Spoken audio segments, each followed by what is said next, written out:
Test 1, 2, 3. Good. How about a round of applause for Pete, who takes such good care of us with our videography, our microphones. We're so fortunate. For those of you whom I have not yet met, my name is Denise Van Buren, and I'm the president of the Beacon Historical Society, and it's really an honor for me to welcome you here tonight for our November monthly meeting. Would you please rise so that we can begin our meeting as we always have for 48 years by reciting the Pledge of Allegiance. I pledge allegiance to the flag of the United States of America and to the republic for which it was founded, nation under God, indivisible, with liberty and justice for all. Very good. You may be seated. What a historic week we've had in Beacon. Were any of you able to attend the new Central Fire Station dedication? It's really an amazing event and a proud day. But an event that was emblematic of change that's happening here in Beacon, right? After a proud tradition of 150 years of volunteer firefighters, we're transitioning now to a professional staff. And so it was a historic day. And I'm glad that the Historical Society was invited to be a part of it. So we just had a new attendee come in. Brett, this is my son, Brett, who's named after the Madam Brett Homestead. Okay, the tickets are in there. And I've done this to him his whole life. He just completed law school in 2.5 years, and he's going to take the bar in February. So very proud of him. He's got several duties here tonight. So a historic event in terms of the new Central Fire Station. But also, we've been very busy at the Historical Society. We had our 8th annual Friend and Fundraiser the first Thursday in November. We honored Ken Barisha and family, and we also honored the Beacon Volunteer Ambulance Corps. It was a huge success. We turned away about 15 people, and we still raised more money than we had ever raised before. So I'm very grateful to the sponsors, to the attendees, to the honorees, to everybody who made that night such a success. It literally pays our rent for an entire year. So a lot depends upon it. If you did not yet get a ticket, please raise your hand, and my son or my husband will be very happy to twinkle toe over to you and give you your ticket.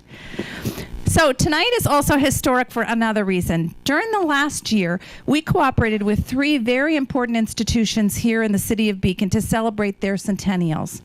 One was the Castle Point VA Medical Center, so hopefully you read about that in your newsletter.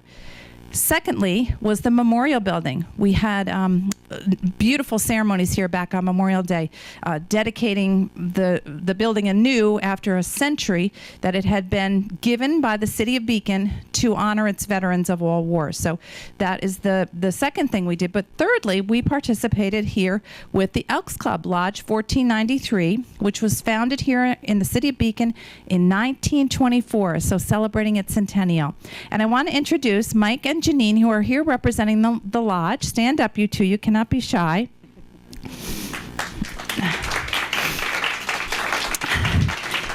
Now, if you don't know much about Elks, it is a nonprofit fraternal organization that does wonderful things in the community for everybody from young people to veterans to community projects. And they allow us to have our meetings down here free of charge. They do not charge us.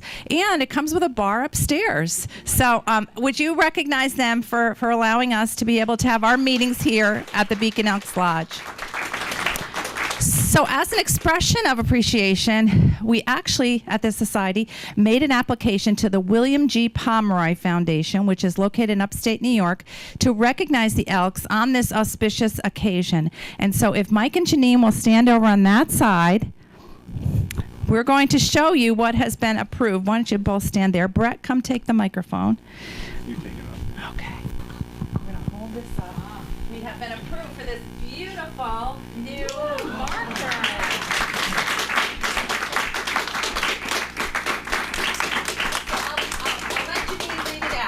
What does it say? It says, Beacon Elks, founded July 17th, 1924, purchased Fairview Estate in 1925, approximately 1,500 World War II military members provided farewell dinners here. And it's the William Pomeroy Foundation. Isn't that grand? Gently lay it down. So, oops. Woo. I know you usually are so into pictures. pictures. That would be a great picture. You guys all holding up that sign. All right. Well, hopefully my son got one. But your Vicky's on the photo op, right? 28 years Right. experience. So we're hoping that we'll have a dedication ceremony in the spring, but I just want to formally present it to the lodge on behalf of our Beacon Historical Society. Would you please thank them for all they do in our community? Thank you. Thank you. Good. Okay. You're relieved of duty. Now you can go back to your upstairs duty. Yes, we'll do. We'll do. Okay. Thank you. Thank you, everybody. Thank you. They have another obligation upstairs. Good. Okay. Thanks, you guys. Appreciate it. So isn't that exciting? And I'm happy to tell you that we actually applied for a second grant, and that was to put a similar marker in front of the memorial building. And that marker is arriving on my front porch tomorrow, just in time for all my family to have to traipse over it to get into our dining room for Thanksgiving. So think of me, will you? We're hoping to deliver it to the memorial building, and it too will probably be dedicated in the spring, marking its centennial. So these are the kind of community engagement projects and visible projects that we like to do whenever possible, because we hope it will get more people excited about Beacon's history. In this case, some 1,500 service members from Beacon came here for their very last farewell dinner before they literally paraded down to the train station and left. For many of them, it was the last thing they did in the city of Beacon if they didn't come home. And so we thought that was the most important thing that we should put on the sign, and we're so grateful to the Elks for a century now of that kind of support here in the city of Beacon. Okay, any other business to come before the meeting before we have our fabulous presentation tonight? All right, it's time for my glasses to go on. And I have the honor, really, of introducing a young man who we've had the pleasure of having address us before. Steve Baltzis came and spoke to us about the work of Richard Morris Hunt in Beacon. I think specifically, was that 2 years ago, 3 years ago? 2 years ago. And he wowed the crowd then, and I have no doubt that he's going to wow this crowd tonight. But I want to do justice to his credentials, so allow me to read it. So, Wodenethe, once called the most beautiful 20 acres in America, is the focus of our meeting tonight, and it has the intriguing title, as you can see, of Quaint and Grotesque. That has prompted a lot of conversation around here, Steve. Little is left, of course, of Wodenethe as one of America's finest gardens and estates. Steve is currently serving as the Lois F. McNeil Fellow at the Winter Thur Museum, Garden and Library, and he'll explore the meaning of the carved oak seating furniture and bookcases, which you can see in that illustration, that were made for Wodenethe's library in the 1840s. He will reveal through the origins of this furniture in style Renaissance and discuss how it relates to Sargent's fascination with his Massachusetts roots, his high culture, and landscaping interests. So we're delighted to have all of you here, but especially to have Steve Baltzis. Steve?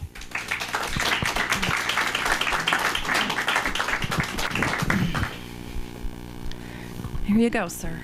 Thank you. So I'm actually going to plug my laptop in because it is running low on battery. Okay. You give me credit for and you have an extension, and there's an outlet. Let's find an outlet. Okay, very good. This is when we ask for the song and dance. Diane Lapis, have you prepared something for to see? Barbara, some kind of a little dance number? I will say I sent out 410 newsletters. Great. We're just putting our December newsletter. I will tell you a little bit about our December holiday party. Last year, we were honored that Lee Kiriakou and his wife Elizabeth Baird invited us into their magnificent high Victorian home for our holiday party. And this year, as you'll see in your upcoming newsletter, on Sunday, December 15th from 1 to 3, we will be heading to the Madam Brett homestead. So we're going to party like George Washington did. Long-standing celebrations in the homestead. It's the oldest building in Dutchess County, and we're delighted that the Melzinga chapter of the Daughters of the American Revolution is allowing us now to be able to have our holiday party there. So watch for your newsletter. As Barbara said, all 410 of you, highest membership number we've ever had. All right? Let me, while Steve is drinking, introduce his lovely parents who are here. Stand up so we can give you a round of applause. Isn't that nice? They came over from New Windsor to be with us. And he came up from Delaware, ostensibly for Thanksgiving, but we know it was so that he could talk to us tonight. All right. Thank you so much, Denise. Thanks to the Elks and BHS for hosting me tonight. So I'm really so thrilled to see everyone here to hear me talk about furniture. I know it's a very strange title and a very unusual topic, but just stick with me and I'll really sort of use the furniture to unpack, if you will, a little bit more about Henry Winthrop Sargent, who I think some of us are familiar with. So is anyone familiar with the name Wodenethe or Wodenethe in Beacon? Okay, some hands. Yeah. So Denise and I were going back and forth before about how to actually pronounce this name. It's supposedly a Saxon name that means Sylvan Promontory, but I always said Wodenethe, but other people say Wodenethe. So we're going to go with Wodenethe tonight. I told Steve that. Wodenethe, I've heard that too. Woodneath. Yes. Yeah, Claire Lou calls it Woodneath, and she corrects you if you say Woodneath. So, anyway. All right. So essentially, this forms a chapter of my master's thesis, which is currently being written on Renaissance revival or Renaissance style furniture made or used in this country in the 1840s or 50s, so right before the Civil War. This style, essentially, if you notice from the title, is le style Renaissance, in French, the Renaissance style, and the furniture that we'll see tonight was designed originally in France. So a little bit about the Renaissance style. It sort of came onto the scene in the 1830s, came to the United States in the 1840s, and what I'm studying is really the circulation of this furniture between New York City, New Orleans, and Paris. So this chapter on the Sargents is really looking at a northern family, and then I have a chapter looking at a southern family in the Mississippi River Valley. So it's really contrasting the Hudson River Valley with the Mississippi River Valley. Currently writing that, but it's the end of the semester, so there's a lot happening. But it's a winter break project. All right. So down the road from here is St. Luke's Episcopal Church. Has anyone walked around the churchyard here? Right, beautiful. It really is reminiscent of England. And that was the effect that the congregation wanted. The cemetery was laid out in the very late 1860s by Henry Winthrop Sargent himself. And if you go towards the back of the church, you see the Sargent family memorial here. And in the center plaque, you see Henry Winthrop Sargent's name here. Oh, this didn't actually switch. It's not on. All right, here we are. Here's the memorial. So you can't see, unfortunately, in this image, but what you do see is the name Wodenethe. So this is his announcement almost from beyond the grave. He's Henry Winthrop Sargent of Wodenethe with his birth and death dates. So he's really communicating that he is sort of this place. And this is really in the tradition of sort of English country houses, where people would mark their graves with the estate that they had come from, the estate that had been passed down in their family. So this is Henry. I'll refer to him as Sargent. I'll be consistent in the presentation. This is him in about the 1870s. On the right, we see his family. This is a daguerreotype of them in the 1850s. So from left to right, his son Francis, his wife Caroline Olmsted, that's him leaning over the table, and then Winthrop Sargent all the way on the right, who becomes the heir to Wodenethe. So Henry and Caroline met. They're both New Englanders. They met in New York City in the 1830s. They wed in 1839. And in the 1830s, the country house, the premise of having this retreat sort of upstate in the Hudson Valley was just sort of becoming popular. So very wealthy people in New York City were beginning to look upstate for properties to buy, mostly old farms, and create new houses and estates. So somehow Henry and Caroline heard of this half-finished house in Fishkill Landing. And they come up here, they come to the site, they see that the house is only half built. It's in the woods, there's no view of the river, it's sort of run down. And they decide to purchase the property and finish the house in 1840. So this is in the BHS collection. It is quite possibly the oldest architectural drawing of a Dutchess County house that I know of. And this was most likely the original architect or builder's plans for the house.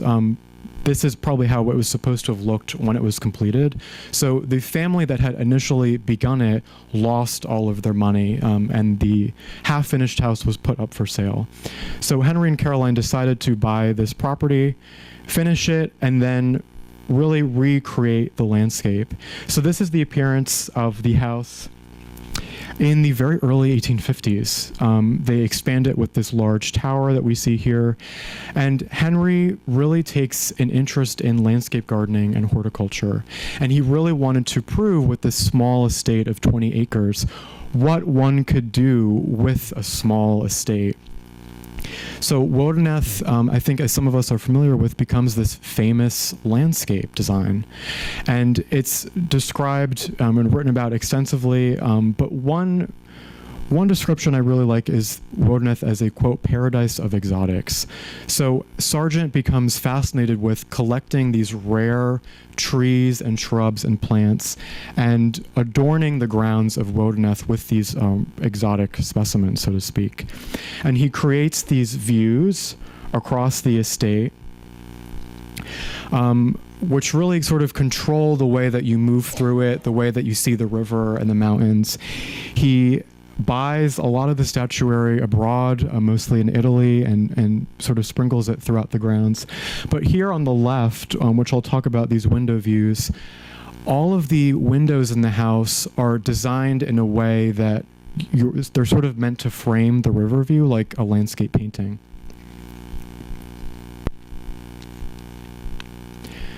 So did I skip a slide? Okay.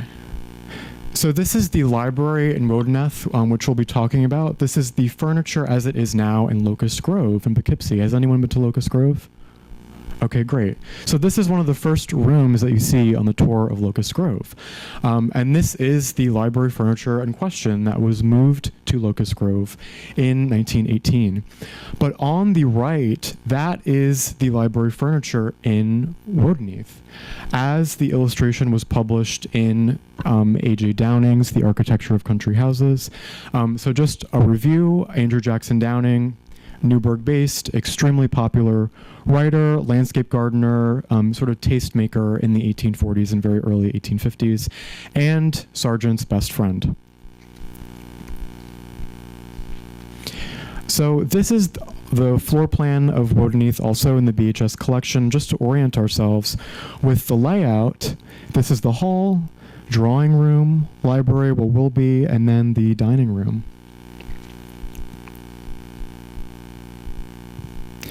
So side by side on the left, this is the floor plan of Wodenethe, and on the right is A.J. Downing's house, Highland Gardens, which also does not exist anymore in Newburgh on Liberty Street. And you can see that the floor plans are almost identical. So the houses were built or finished at about the same time, between 1839-41-ish. So this is sort of a chicken before the egg situation, and we're not really sure which house plan came first, but they were clearly influenced by each other.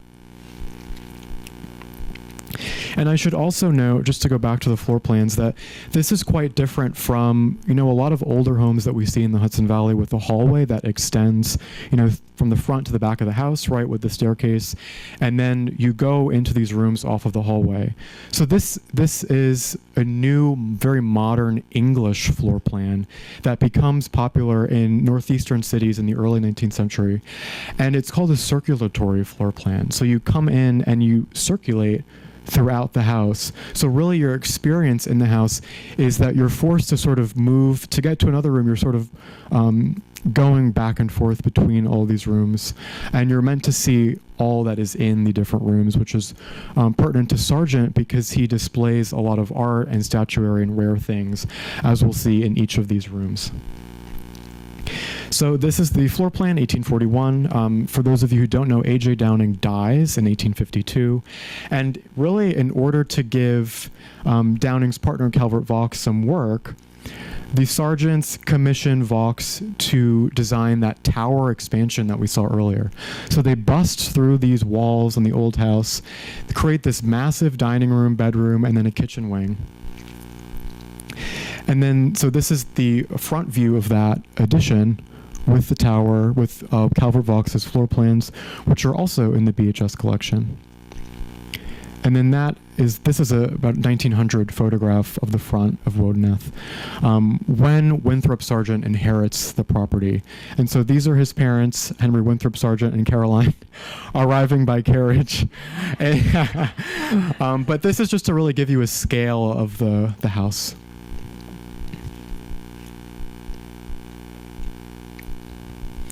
All right, so this is the back view. If we were on the river looking at Beacon, this is what we would see. And, the house is covered in vines. This is a greenhouse that they added in the 1870s. He was really just obsessed with horticulture and botany and creating sort of these new plant varieties. So to go back to the library, there is a collection of photographs that we have from the very early 1920s. And I think that these were taken by Craig House sort of to document the existing house. So for those of us who are familiar with Craig House, mental health facility that opens at Tyranda, which is an estate that's essentially neighboring Wodenethe. And they purchase Wodenethe as sort of like this overflow facility. So they take pictures of all the rooms that the guests sort of would have been wandering around. This is the library. So we have photographs of the interior of Wodenethe, but from a different era, unfortunately. But we can see that the fireplace is still intact. We will talk about that, what's going on with that. And then on the right, this is sort of the circular bay window that the photographer is standing in that bay and taking the photograph. So there's two views of this space. Great. So as I mentioned earlier, Sargent was very cognizant of our views out the windows of Wodenethe. So in 1859, he gets this chance to revise one of Downing's books. And in this revised book, Sargent adds essentially this chapter on how he created and designed Wodenethe. So he commissions all of these engravings of each window view. So we have a view from the drawing room, dining room, library, and each view, the landscape outside is designed with the house in mind. So while we are in the library, he wants us to have two views. On the right, that's a view of New Windsor and Cornwall, and on the left, on the other side of the trees, is a view of Storm King Mountain. So there's another view which looks directly at Downing's house in Newburgh, and I think that really speaks to how close their friendship was. So let's talk about the furniture. Quaint. It's a word that really means, in this period, old-fashioned, cute, cozy. And it was ascribed by Downing himself when speaking about this furniture. So I mentioned earlier that the furniture is currently at Locust Grove in Poughkeepsie, which we know, if you've been, was owned by the Young family for 2 generations. So on the right, we have Innes Young. And the Youngs were known for collecting antique furniture. So if you go to Locust Grove, most of the furniture in the house is from the 18th century or early 19th century. So they were big collectors. The Youngs were living in the Gilded Age, really, in the very early 20th century. So Innes Young and his family go to Wodenethe to the sale of the house, the estate sale, essentially. And we have Innes's diary, and he writes extensively about driving down from Poughkeepsie to Beacon to buy things at Wodenethe from the Sargent descendants. So he talks about his mother here, and his mother is the one who actually purchases the furniture in 1918. And he says, quote, "Mother has just been to Beacon in the motor car to see the private sale of Mrs. Winthrop Sargent's things. Most lovely place and house. A friend of Mama sent word to go because she had such exquisite taste." So that's November 1918. So they truck the furniture up to Locust Grove, and it's installed in the music room where it is today. And we see here the 2 bookcases. We have both armchairs and side chairs. We have a fire screen here, and then the table, which you can't really see, but it's tucked back there and covered in leather. So on the right, this is this sort of mock furniture plan that I drew up using the Wodenethe floor plan and placing each piece as it may have been set up in the room. And then this is just Downing's illustration. So we have the two bookcases here, we have the chairs, the settee or the sofa, fire screen, and then two armchairs back here with the table. So this is the settee, and this is not actually with the Locust Grove furniture. This was sold to someone else, and it's in the New York State Museum in Albany. So I went up in the summer to go see the settee. And all of this furniture is made of oak. So oak was thought of as being this very sort of noble furniture associated with royalty and medieval and Renaissance period. But the upholstery is not what it would have been. So if we go back, the furniture as it's upholstered today is this moquette or this sort of velvet textile. And since this was obviously not the 1850s upholstery, this was reupholstered. My thinking is that when it was reupholstered, they went with what they used in the period. And we can sort of see that here with these sort of this fringe that went with the velvet, which was very, very common in upholstering this furniture. This is some kind of silk damask which is on it. But all of these pieces of the settee and the chairs that we'll see in a minute are carved individually by a person and then assembled. So really none of this is made by a machine, with the exception of these styles, which are made with a lathe. A lathe is essentially this machine that creates these, this, if you will.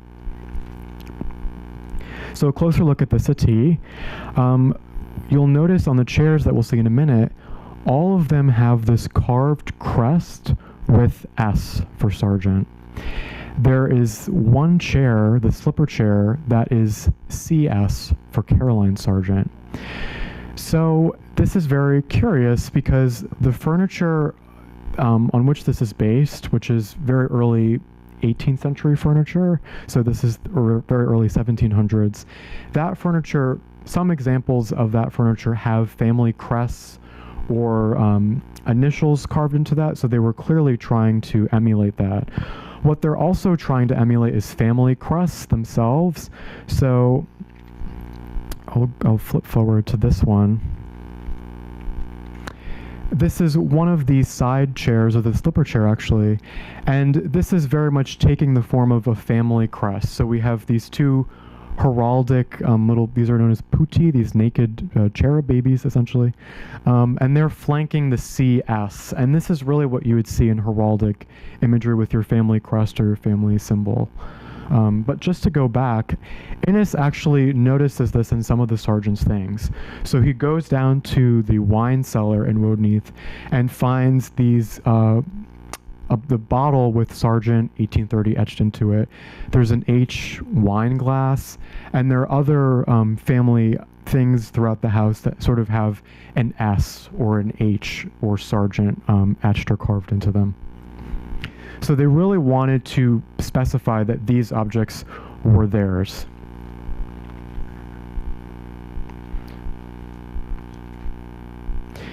Sort of making them into heirlooms so that if a person like Innes was to come across these objects, they would know for sure that they had belonged to the sergeants. But just a note here, I say made probably New York or France. So I have not seen carving of this quality made in New York at this time. So this is about mid to late 1840s. So as we'll see with the bookcases, it's very probable that these were commissioned in Europe. And the sergeants actually toured Europe in the late 1840s. So it's very possible that while they were abroad, they commissioned a cabinet maker to make these and then import them. So just more details of the carving. Again, this is all hand carved. No two chairs are the same. They all have completely different carvings. But really these fine details, you see the basket You see on the sides of the chairs, there's these ribbons, this greenery, there are birds. So whoever made this, it took a great deal of time to make, and also a great deal of money. So these chairs, I mentioned before, they are essentially each individual pieces that get joined together. So they were mass produced in the late 1840s, well into the 1850s and beyond. And this surge in popularity of these chairs occurs simultaneously as new immigrants are coming to the United States, particularly Catholic immigrants. So the families which have these chairs are mostly Protestant. They're Anglo-Americans. So they see all these Irish and German Catholics coming, especially to New York, and it creates a lot of discomfort. So families like the Sargents want to have these old-fashioned looking, antique looking chairs to sort of prove that they have been in this country for many, many years. And then this is a chair on the right in Natchez, Mississippi, where I studied over the summer. Again, very, very similar. This chair on the right, I know for a fact, was made in France. So just to compare the quality of the carving. And the hallway that this house is in, it's in a house called Lansdowne, and it's been owned by the same family since the 1850s. So quite literally nothing has changed in the house. So this chair was brought into the house in 1853 from New Orleans, and it has never left this spot. But this hallway in Lansdowne is lined with old family portraits and old heirlooms. And this is sort of what Sargent was trying to create in Wodenethe. So Americans in the 1830s through the 1850s are really thinking about a national style. What should American design look like? And many of them become obsessed with this idea of the old English country house, which is really the English Renaissance style house, because they're looking at Elizabethan houses. And so the closest thing that they have to these old English manor houses in this country is colonial houses. So this is Mount Goulion, which people were obsessed with. And Sidney George Fisher, who's a Philadelphian diarist, comes to the Hudson Valley in 1856. He goes to Wodenethe, he goes to Judge Kent's house, Beaconside, and he goes to dinner at Mount Goulion, and he writes in his diary, quote, describing the Verplanks as an old family living on a fine ancestral place, magnificently situated on the Hudson, a large rambling old Dutch house, comfortably furnished in an old-fashioned style, with old servants, old trees, and the finest old wine I ever drank. Mr. Sargent was there. So this is another local colonial home. Does anyone want to guess which interior this is? Does this look familiar to anyone? It's on the other side of the river. Yep. So this is the first room in Washington's headquarters, which was another very, very popular colonial house that people visited in the 19th century. And if you notice, there are some old pieces of furniture in this space, but note this very old chair. And I have a chair on the right from Winterthur, the museum where I work, which is made in Boston and upholstered in leather in its original upholstery, just to compare those two. So this is the library in Downing's house in Newburgh, Highland Gardens, which again no longer stands. But we notice again one of those old-fashioned chairs. It's Downing's desk chair. And Downing married Caroline DeWint, who was from this side of the river, but she was also a descendant of John and Abigail Adams. So Downing and Caroline would frequently go back to Quincy, Massachusetts, where the Adams family was from, to visit none other than President John Quincy Adams, Downing's relative-in-law. So Downing was traveling through Massachusetts and Connecticut extensively.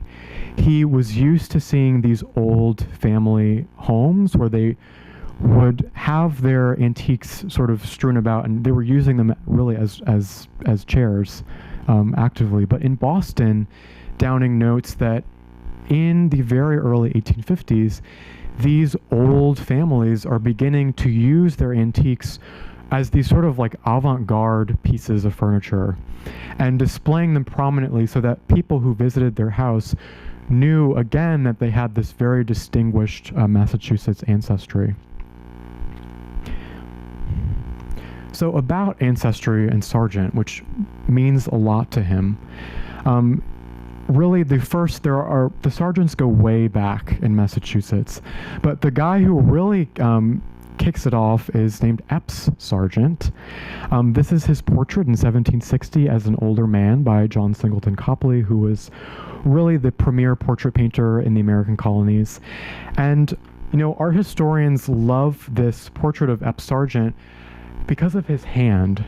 So we see he has this very bulbous hand that Copley has chosen to really prominently display, right? So Epps Sargent really works his way up through the fishing industry, and he grows up in Gloucester, Massachusetts, outside of Boston. So this is a map here I have of 18th century Boston here. We have Gloucester and then Salem. So all along the coast here were these fishing towns. And all the fishermen and the merchants here would sell these fish to plantations in the Caribbean. So Epps Sargent really made his mark as a merchant of fish. So the hand is really supposed to symbolize this person who has worked up through the ranks. He has been pulling ropes and hauling boxes and things. He's been working on ships. So as an old man, he's really displaying this sort of Yankee ingenuity, this really great work ethic. He's worked his way up. He's now this very wealthy person. And it's really due to manual labor. So that's why his hand is really the central focus of this portrait. So one of Epps's sons is Epps II. So this is another Copley portrait, 1764, and the Sargents create their own family crest and their book plate. So this is Epps Sargent II's book plate. Got to have the fish on the family crest, right? Down here, there's a little something, P. Revere sculpt. So the Sargents commissioned Paul Revere Paul Revere was also an engraver, to engrave this book plate. So they're sort of moving into Boston society. So this is Epps again with his son, Daniel. Daniel marries a woman named Mary Turner, who we'll go back to, another Copley portrait. And then Mary and Daniel have Henry Sargent, who is the father of our Henry Winthrop Sargent. So, there are several generations who have now worked in the fishing industry. They're very prominent merchants. They've moved from Gloucester down the coast to Boston. They're in the city. And he has so much money, his trust fund from the fishing industry, that he goes to London and becomes a painter. He trains in London, he goes to Italy and travels. So he is really living it up as a gentleman. And on the right, I have this great letter. This is really a famous quotation from John Adams writing to Abigail Adams during the Revolution. And he says, quote, "I must study politics and war, that my sons may have liberty to study mathematics and philosophy." But Adams has crossed something out, and what he crosses out is that my sons may have liberty to study painting and poetry. So Adams is very much of Epps Sargent's generation. Epps is, of this sort of Revolutionary War generation. So we're seeing Adams's dreams for the next generation of men in Massachusetts, to become painters and not really have to worry about taxation and oppression, come to fruition with men like Henry Sargent. So Henry Sargent comes back to Boston and becomes an amateur painter. He's literally referred to as an amateur. But he makes a business as a portrait painter really for fun, because he can live off of his family's money. So on the left, this is a portrait of a politician in Mexican California. And then on the right, we have one of Henry Sargent's sons, John Turner Wells Sargent, who is the brother of Henry Winthrop Sargent. So unfortunately, we don't have a childhood portrait of Henry Winthrop Sargent, but this is his brother, and this is, what he would have looked like. This I just learned recently. The costume that he's wearing is called a skeleton suit. So the Sargent family grows up in what's known as the Tontine Crescent. This is like the best address in Boston at the time. It's essentially this, there are a bunch of like row houses in this crescent shape. Is anyone familiar with the Royal Crescent in Bath, England? So that's the Boston version. The Tontine Crescent is the Boston version of that. So again, there are these very strong connections between England and Boston. So Bostonians are great Anglophiles. Henry Winthrop Sargent really, grows up in the lap of luxury. He goes to the Boston Latin School. He goes to Harvard, class of 1830. And, as a child, he's really used to going to parties like this. So this is a painting of a party by his father, Henry Sargent. And it's believed to depict the interiors of the Sargent's home. So as a child, we can imagine Henry Winthrop Sargent running around here with these very, very wealthy people with their imported French furniture. The fashion is very Parisian too. And so the people that we see here belong to this group of families called the Boston Brahmins. And the Boston Brahmins is actually this group of very wealthy families. And the Sargents belong to this group of the Boston Brahmins. So very, very waspy. This is his childhood environment. So this is also by Henry Sargent, also believed to be the Sargent house. And it's this great dinner party scene with men from the Brahmin families. So note here these portraits on the wall. These are the family portraits that we were just looking at by Copley. So the portrait on the left here, you can sort of see there's a woman in a blue dress, and that is Mary Turner Sargent. And Mary Turner grows up in Salem in the House of the Seven Gables. I keep forgetting to change the slide, I'm so sorry. But this is how the house looked in the period. And the House of the Seven Gables, for those of us familiar with the plot of this book, this is published in 1850, or 1851, when Sargent is creating his library. So we can imagine the most popular novel in America is published about his ancestor's home. And it's a Gothic novel that's really about these two descendants of a once great family living in this decaying old mansion who are really outcasts from society. So there are these two people, the Pynchons, who live in the House of the Seven Gables, who feel that they have been cursed. So, you can imagine Brahmin families, Sargent himself, they're seeing a story about this once great family who has fallen from relevance completely. And even more personal, because it's about Sargent's ancestral home. So, you have a book about this rotting, old, creepy house. So it's not very flattering at all. But this is just to show, this is really the context in which Sargent is designing this library space with these references to his family, really affirming his Sargent ancestry. So speaking of Gothic houses, we'll go right into Grotesque, which I've heard a lot of comments about, and the meaning of grotesque here, which the Victorians loved to use, really means something that is discomforting. It's kind of strange and unusual, almost a little bit creepy and unsettling, and the bookcases most definitely embody grotesque characteristics. So returning to New York in the 1830s, Sargent, as I just explained, grows up in this very privileged lifestyle in Boston as a child. And in the 1830s, he goes to New York.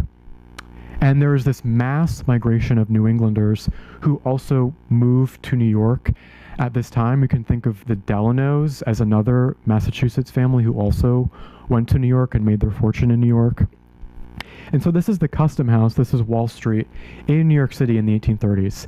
And Wall Street is the place to be. And we've often, we learn really in school that the Erie Canal opening caused this boom in the New York economy, and that's very true, but the other boom came from New Orleans. So New Orleans is also booming at this time because of cotton.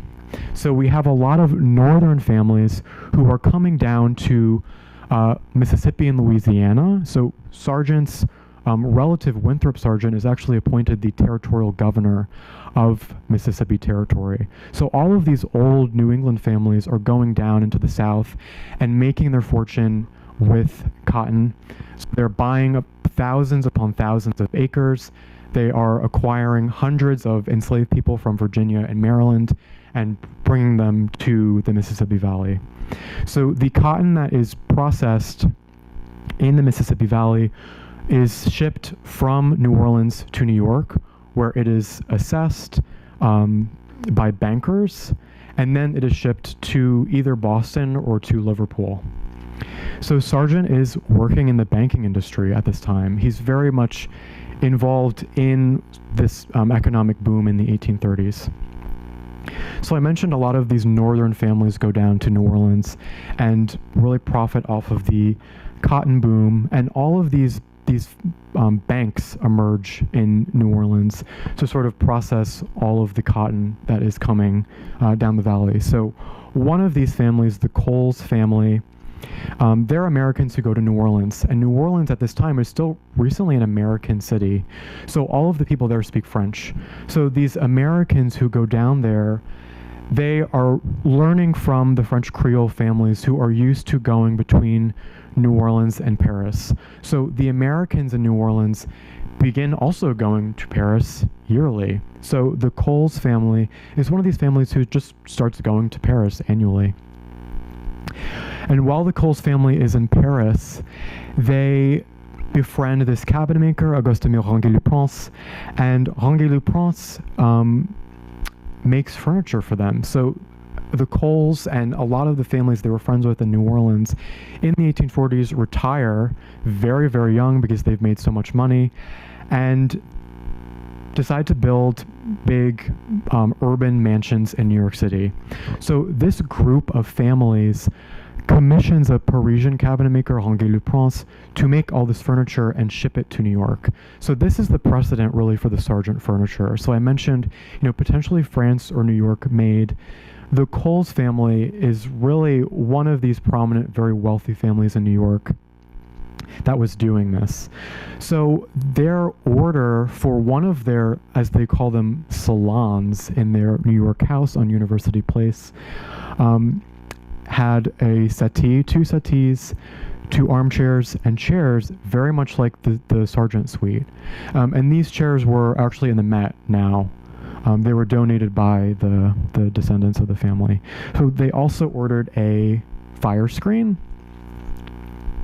and a table. So this is literally piece by piece the Sargent order exactly. So it was very feasible that the seating furniture and everything else could have been shipped from France.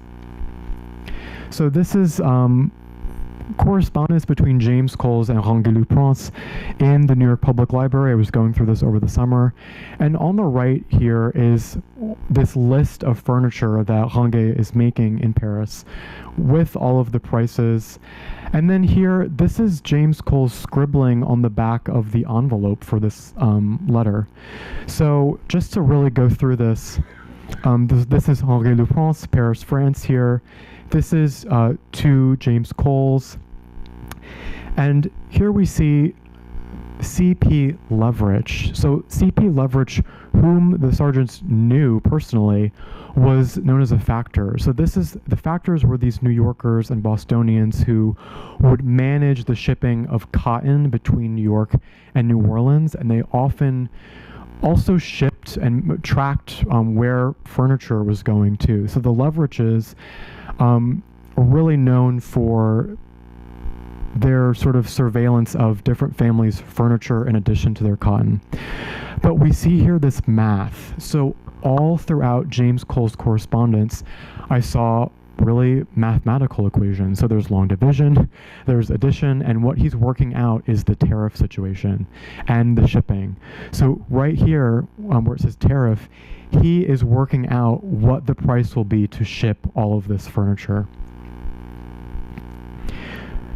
And I should also note in the Coles Ranguet Leprince correspondence that Coles orders a mahogany and rosewood dining room set for his New York house. And in the correspondence, he said, no, wait a sec. Did you start making the rosewood dining suite? Because I don't want it anymore. I want a suite in Vaubois. So what does Vaubois mean? Old wood. Old wood meaning the Renaissance style. So he wants Ranguet, who's making this rosewood suite, to stop what he's doing and make an oak suite in the Renaissance taste. And what's happened is that a lot of Americans, like the Coles, again, are going to Paris in the 1830s and very early 1840s. And there is this fashion to create these Renaissance-style interiors. So the antiques market, which we'll talk about in a bit, after the French Revolution is booming. So all of these French Renaissance antiques, notice how there are a lot of pieces of big oak, heavy furniture in these rooms. I know these are sort of dark, mysterious images.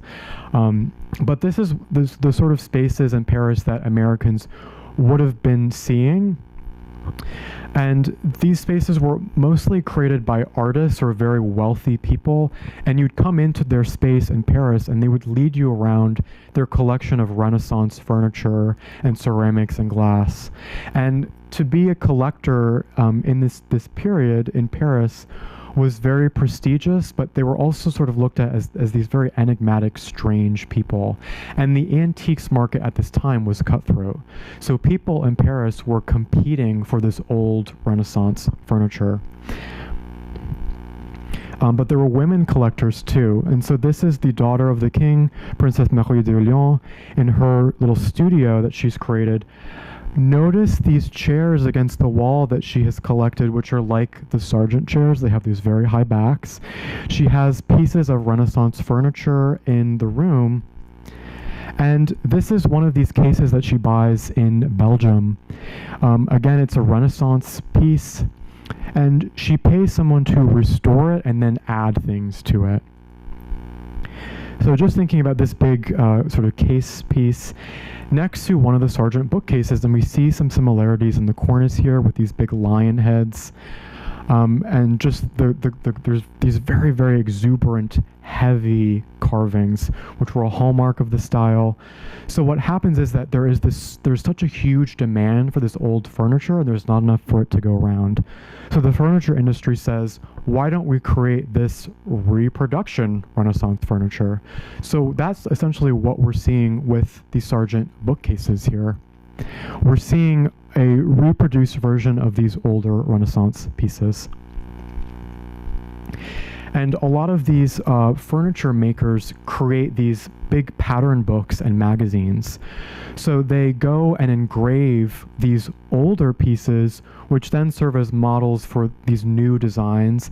The new designs get circulated with cabinet makers and furniture makers. And that's why, as we'll see, there are a lot of close similarities between the actual furniture, and then the new, quote unquote, new furniture that's being made in the very late 1830s and 1840s. So to go back to carving, this is what a carving floor in Paris or the Parisian suburbs would have looked like. So this is the carving floor of the Maison Rigueur, this big furniture house in Paris in the late 19th century. And you see all of these carvers at their benches with their carving tools.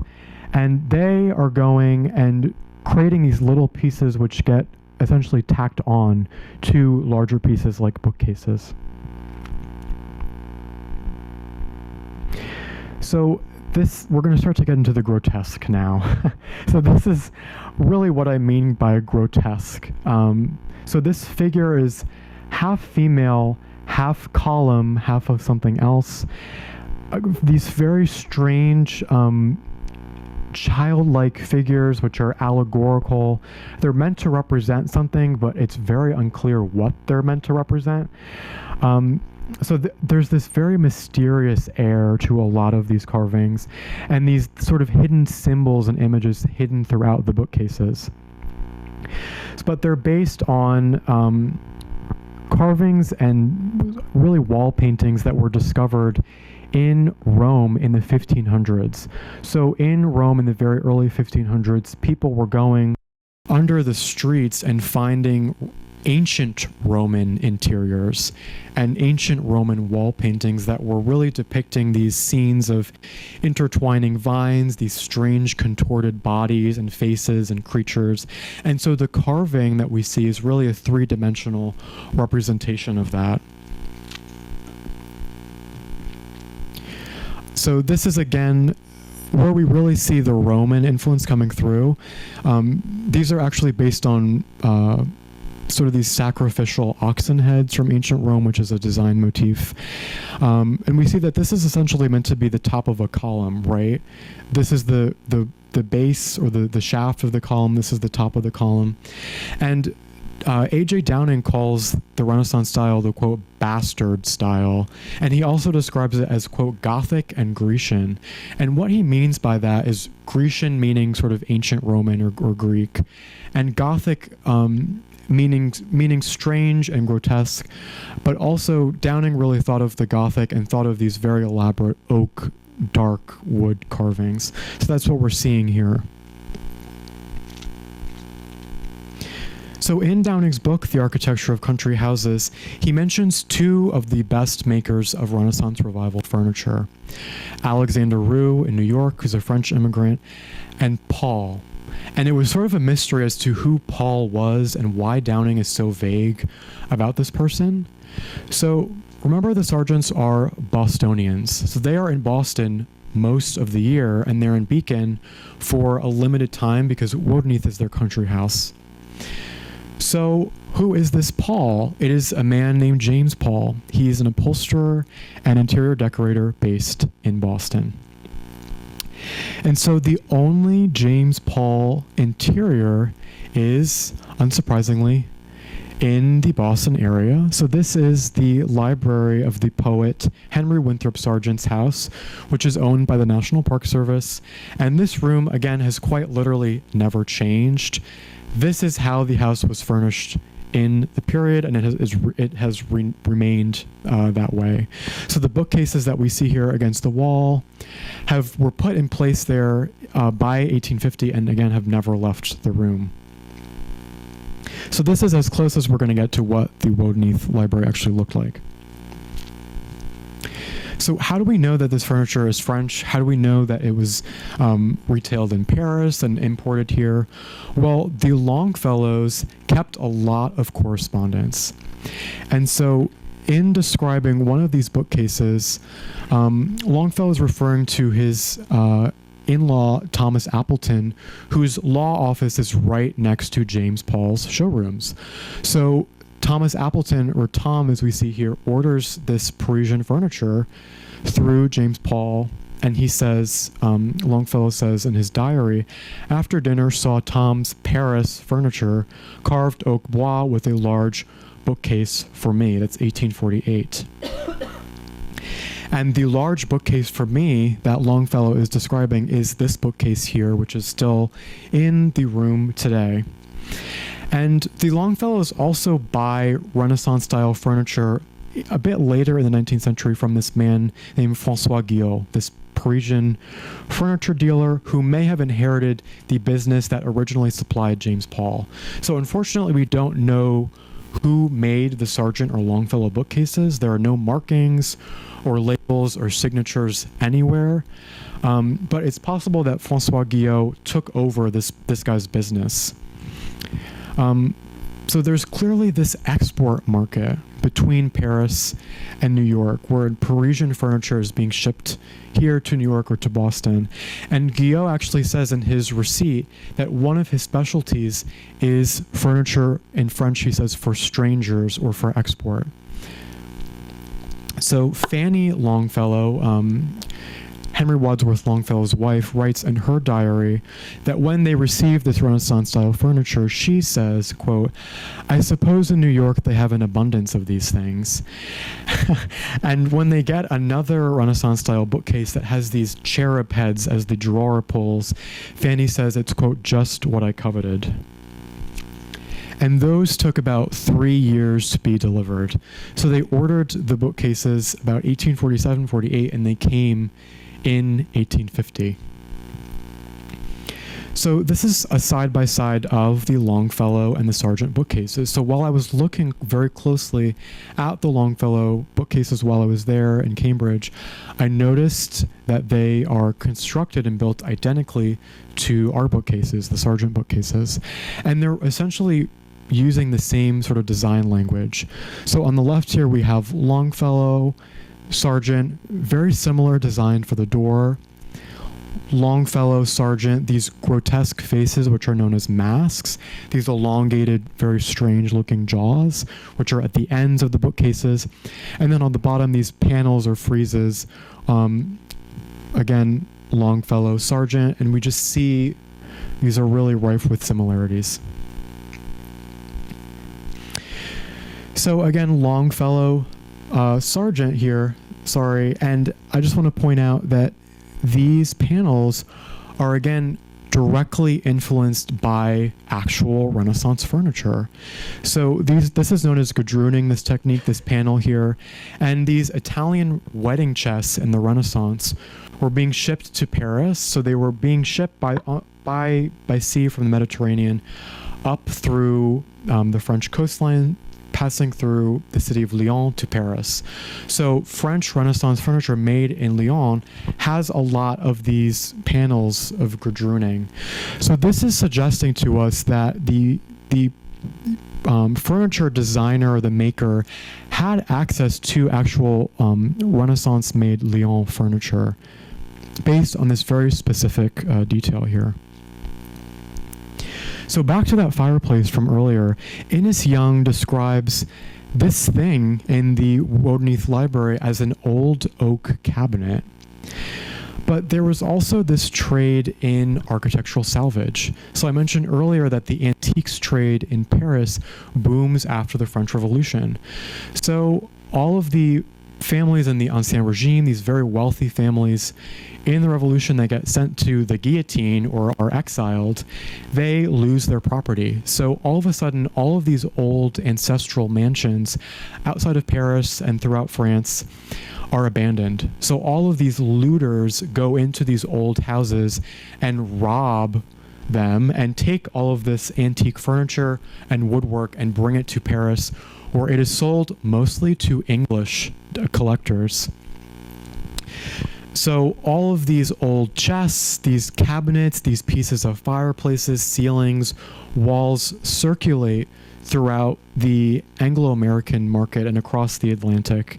And we see one of those old cabinets here. And this painting depicts the interior of Robert Walter Weir's studio. Robert Walter Weir was the professor of drawing and art at West Point in the mid-19th century. So this is his essentially art studio at West Point. And he was gifted this old French cabinet by a, quote, gentleman from Paris that was an admirer of his. And the Weir cabinet has a lot of similarities with the Sargent fireplace, which is potentially part of some other cabinet or part of some paneling in a room.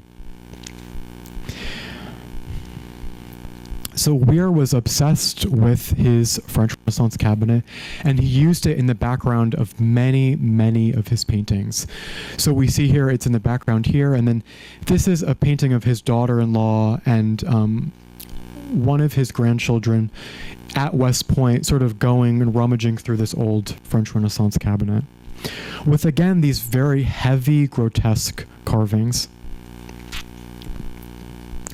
So I brought this man up earlier, Sidney George Fisher, who's a Philadelphian.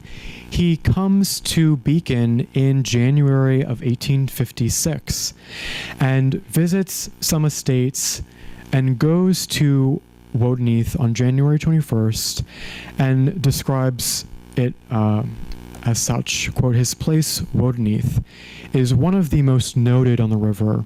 He, meaning Sargent, showed us the whole house and grounds, tasteful and expensive gardening outside, many rooms, rich furniture, luxury of all kinds in the very handsome and extensive house. Have now some idea of what art is. The house is full of curiosities and works of art. So Fisher is really describing how the interior has a lot of these strange and rare art objects, mainly paintings, sculpture, and the furniture. And then he's also talking about the landscaping in the garden outside. So there is this connection between the outdoors and the indoors. And many people, again, praise Sargent's rare trees and shrubs that are imported from Europe and Asia. And they're laid out so that you get a sense of each tree being its own individual plant specimen. And this is how Sargent designed the landscape at Tyranda.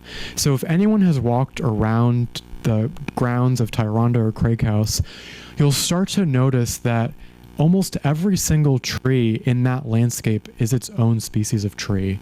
And so that's Sargent's touch. He's really getting as many different varieties of trees as possible and planting them here and really showing them off, leading you through this garden so that you get this almost encyclopedic understanding of botany, of horticulture, and what he's able to create with all these different varieties of trees, much like he's able to structure the house as this almost museum of strange and rare objects, showing off his wealth, but also the fact that he's this very cultured gentleman, as he describes himself.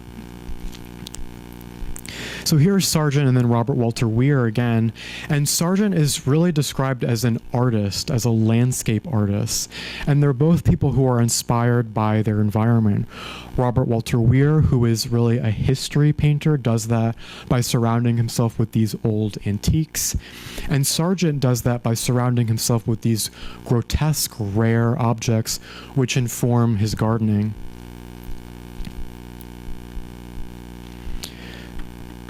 So in closing here, Sargent really used these objects to really make a statement about who he was as a person, as this innovative landscape designer, as a, quote, thoroughbred gentleman as he is known.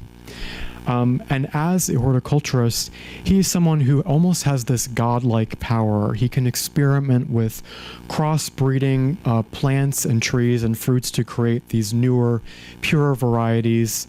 You can do that with trees and shrubs also. And very much like the grotesque carvings that we've seen, the varieties of trees that he plants are so rare and so special that they almost defy explanation, and they're praised and lauded and written about for their oddity and uniqueness. He is also someone who is using the quaint seating furniture that we saw earlier. It's meant to embody family heirlooms or treasured armchairs that are referencing ancestry. So he's affirming again his Massachusetts ancestry, and he almost wants us to think of Wodenethe as this sort of satellite to the Boston Brahmins. It's this place where you can go and sort of get a sense of him and his importance as a Boston Brahmin. So Downing's circulation of the image of Wodenethe's library, this is an image that is seen by thousands of people. This is an extremely popular book. And so when I was in the Mississippi River Valley looking at different libraries in the Renaissance style, I could not help but think that this book and this library here really informed those designs. And indeed, Renaissance style libraries and dining rooms, really influenced by this illustration and Downing's writings, were popular throughout the United States really until about 1900, which really speaks to just how enduring this was and how convincing Downing's writing about the style was. So this library is really one of the most influential rooms, I think, in 19th century American design. And it's a testament to a lot of designers, carvers, artists, loggers who cut down all these oak trees in France, these dock workers who loaded these very heavy crates with the pieces of furniture, the furniture dealers who sold this, the writers who described it, and the landscape gardeners who used this in their houses. So there are a lot of different people to consider that went into the creation of this space. Though Wodenethe itself, the house is lost, the furniture is elsewhere and survives, and we can get a grasp of what the estate was supposed to communicate through this furniture, how Sargent thought of himself in the period, and really use these objects to connect with the place that is no longer here. Thank you.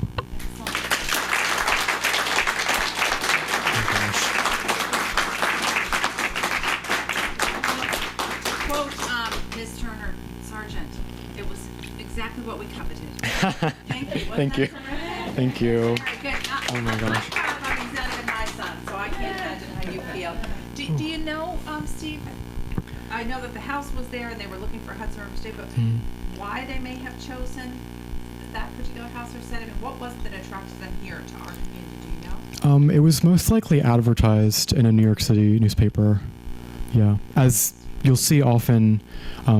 To let or to buy, these old ads in the papers, and they'll describe 20 acres and a house, up the Hudson, and they probably just showed up and were willing to work with what was already here. And do you know who the people were that started the house? We do know who started the house.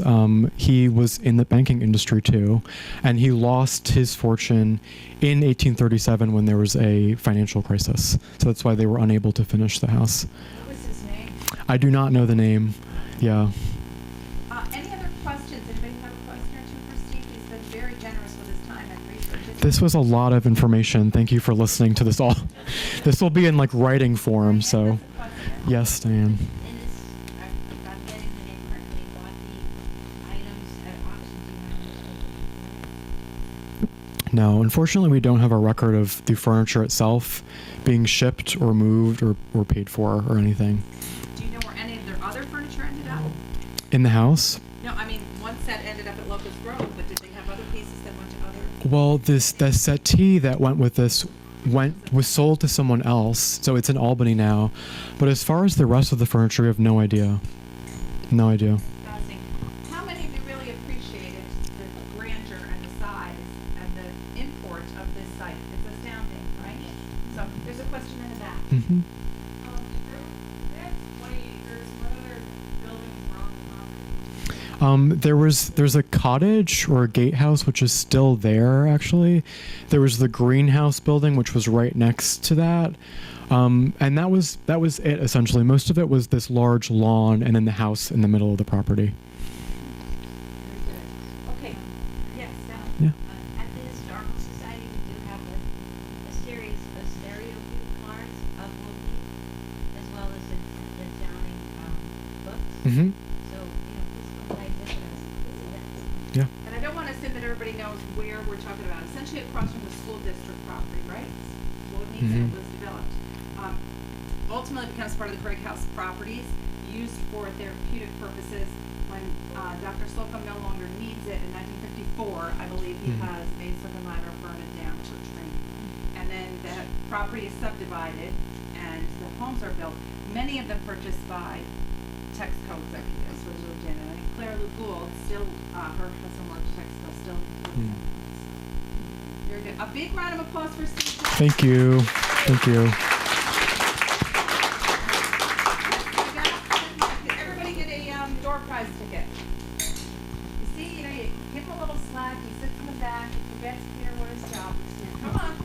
Come on. He's a good sport. Boy, this is fun. Thank you. Liz, did you get a ticket?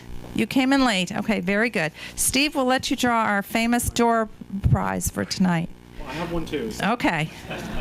And your eyes are a lot younger than mine, so you can read it out too. All right. 079394. 394. It's got to be somebody here. You have a winner?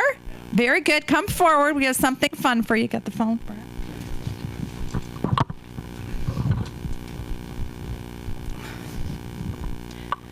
You are going home with a lovely antique postcard of our Mount Beacon Monument, for which our city is named. So can we get a picture here? Do you mind? A major award. Very good. We're so glad you're here tonight. Thank you. Okay, so as I mentioned, our holiday party this year will be at the Manabret Homestead on Sunday, December the 15th. I hope you all have a wonderful Thanksgiving, that you do not eat too much turkey, and that you stop up to see our Bridges of Beacon exhibit. Please check our website and our social media. We are going to be closed for some time over the holidays. As you know, we're all volunteers. But check us out. It's a wonderful exhibit, and it's getting really great reviews from the folks who come up to see it. We have so many bridges here between the creek and the train and the Hudson River. It's really worth your time to come up and visit our new exhibit. Any other questions or comments? And let me just tell you, I'm putting together the programs for 2025. We're going to have another great year next year. Thank you, everybody, for being here tonight. Thank you. Well done. That was great. That was great. So much work. Oh, my God. You must be so much fun.